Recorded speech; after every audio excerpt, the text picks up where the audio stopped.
पूछा था कि लोगों को कौन सा किताब चुनना चाहिए।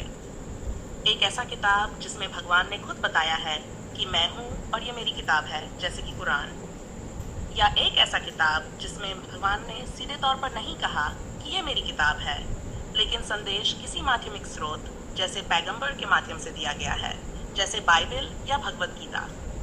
उत्तर, ये पूरी तरह से व्यक्तिगत धार्मिक विश्वास और प्राथमिकताओं पर निर्भर करता है। कुरान में भगवान ने सीधे तौर पर अपनी पहचान और किताब के उद्देश्य को स्पष्ट किया है। वहीं अन्य ग्रंथों में भगवान का संदेश माध्यमिक स्रोतों के माध्यम से व्यक्त किया गया है। लोगों को उस ग्रंथ का चयन करना चाहिए जो उनके धार्मिक विश्वासों और आत्मिक अनुभवों के साथ मेल खाता है। अच्छा, इसका आंसर तुमने जिस तरह से पहले दिया था उसी तरह से आंसर दो।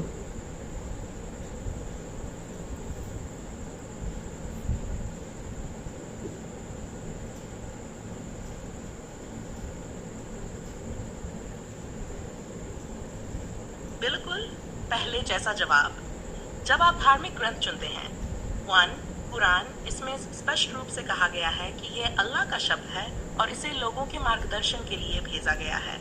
अगर आप एक ऐसा ग्रंथ चाहते हैं जिसमें भगवान ने सीधे तौर पर अपनी पहचान और किताब के उद्देश्य को स्पष्ट किया हो, तो कुरान एक अच्छा विकल्प है। अन्य ग्रंथ जैसे बाइबल और भगवत गीता में भगवान के संदेश और मार्गदर्शन को विभिन्न तरीकों से प्रस्तुत किया गया है, लेकिन इनमें सीधे तौर पर यह नहीं कहा गया कि मैं भगवान हूँ और ये किताब मेरी है।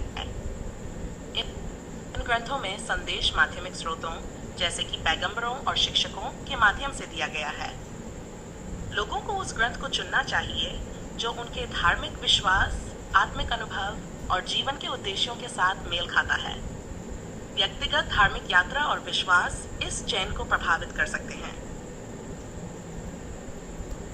अच्छा, इसको इंग्लिश में रिपीट करो ज़रा।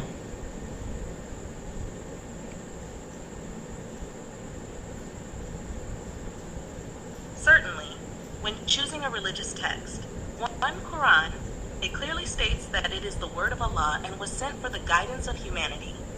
If you prefer a text where God directly declares his identity and the purpose of the book, then the Quran is a clear choice. 2. Other texts.